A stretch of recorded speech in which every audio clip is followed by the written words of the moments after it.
Hello dear children, welcome to DK English Pathshala. आज का video है creative and critical thinking questions, CCT questions के बारे में। पिछले कुछ सालों में सीबीएसई ने इन सीसीटी क्वेश्चंस पर बहुत ज़्यादा जोर दिया है। सीसीटी क्वेश्चंस जो पहले पूछे जाने वाले नॉर्मल क्वेश्चंस हुआ करते थे या जो फैक्चुअल क्वेश्चंस होते थे, उनसे बिल्कुल अलग है। नॉर्मल क्वेश्चंस जो होते हैं या फैक्चुअल क्वेश्चंस जो होते हैं वो पूरी तरह से फैक्ट पर आधारित होते हैं, लेकिन जो सीसीटी क्वेश्चंस होते हैं वो एक स्टूडेंट की अंडरस्टैंडिंग को जज करते हैं और वो अधिकतर हाइपोथेटिकल होते हैं। हाइपोथेटिकल का मतलब होता है कल्पनाओं पर आधारित होते हैं या समझ पर आधारित होते हैं।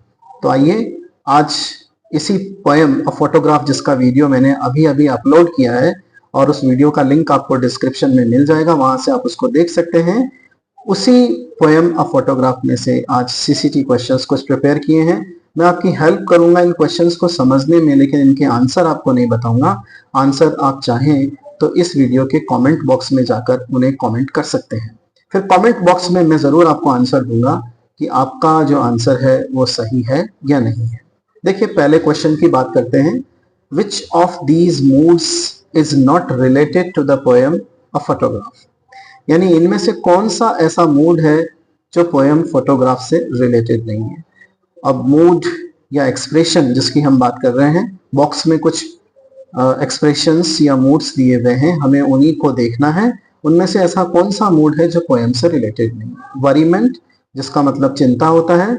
एक्साइटमेंट, जिसका मतलब जोश या उत्साह होता है। हैप्पीनेस, जिसका मतलब खुशी होता है। एंग्विश, जिसका मतलब रोष होता है। वो, इसका मतलब दुख होता है। सरप्राइज, जिसका मतलब आश्चर्य होता है। और एम्पथी, एम्पथी का मतलब होता है दूसरों के साथ में एक प्रकार की साथ बिलोंगिंगनेस की भावना को शेयर करना, दूसरों के दुख को समझना, दैट इज कॉल्ड एम्पथी। तो आप जो है इनमें से जो भी आपको उचित लगता है वो इस वीडियो के कमेंट बॉक्स में क्वेश्चन नंबर 1 लगाकर लिख सकते हैं उसका आंसर। चलिए दूसरे क्वेश्चन पे चलते हैं। Why did only her own mother's face appear sweet to the poet? आपने पता होगा कि फर्स्ट स्टेंजा में मदर जो पोएट है वो लिखती है कि my mother was standing at the mist and her face was sweet. तो क्वेश्चन ये पूछा गया है कि उसे अपनी मदर का ही फेस स्वीट क्यों दिखाई दिया। तो इसके पॉसिबल आंसर दिए हुए हैं। She only was the sweetest girl, क्या वही एक स्वीटेस्ट लड़की थी। Her smile was very sweet, उसकी स्माइल बहुत स्वीट थी। Her attention was focused at her mother's face only, या उसकी जो पूरी तरह से अटेंशन थी उसकी मम्मी के फेस पर ही थी। या it was very natural to think about only one's mother being sweet, या ये बहुत नेचुरल है कि कोई अपनी माँ को ही स्वीट समझता है, दूसरे को स्वीट नहीं समझता है।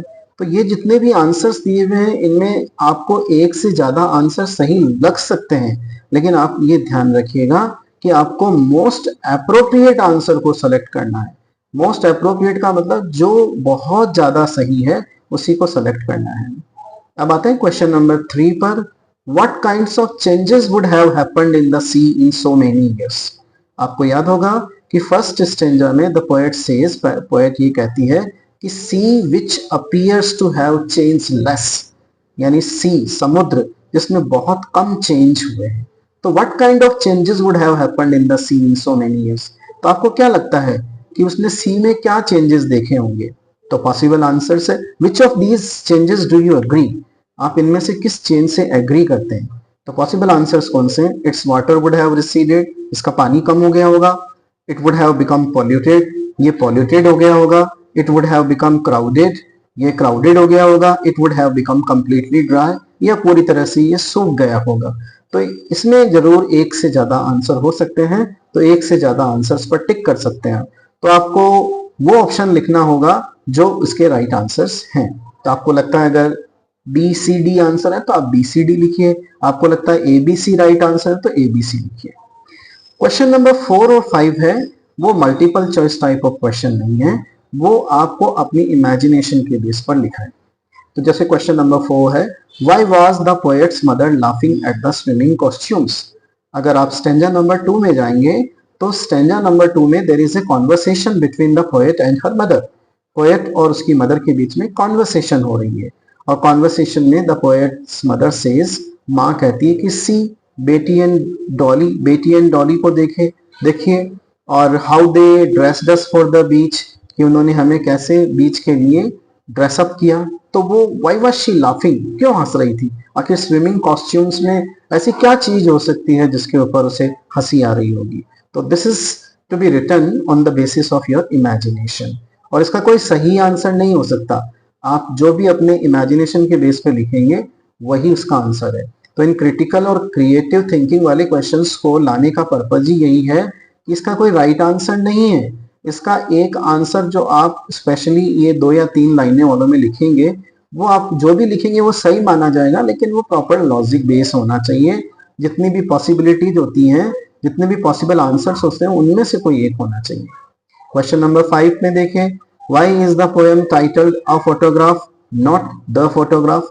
अब आपको इसमें ग्रामेटिकल एरर भी लग सकती है कि एक्चुअल में क्या है कि ये स्पेशल किसी रेफरेंस के बारे में बात कर रहा है, तो ये द फोटोग्राफ होना चाहिए, अ फोटोग्राफ नहीं होना चाहिए। तो क्या आपको लगता है कि अ फोटोग्राफ सही है या द फोटोग्राफ है? पोएट ने अगर अ फोटोग्राफ लिखा है तो उसके पीछे क्या रीजन है? और अगर आपको लगता है कि नहीं ये द फोटोग्राफ होना चाहिए, तो उसके पीछे क्या रीजन है? तो ये कुछ एक क्वेश्चंस हैं जो आपको निश्चित रूप से आउट ऑफ द बॉक्स सोचने को मजबूर करते हैं।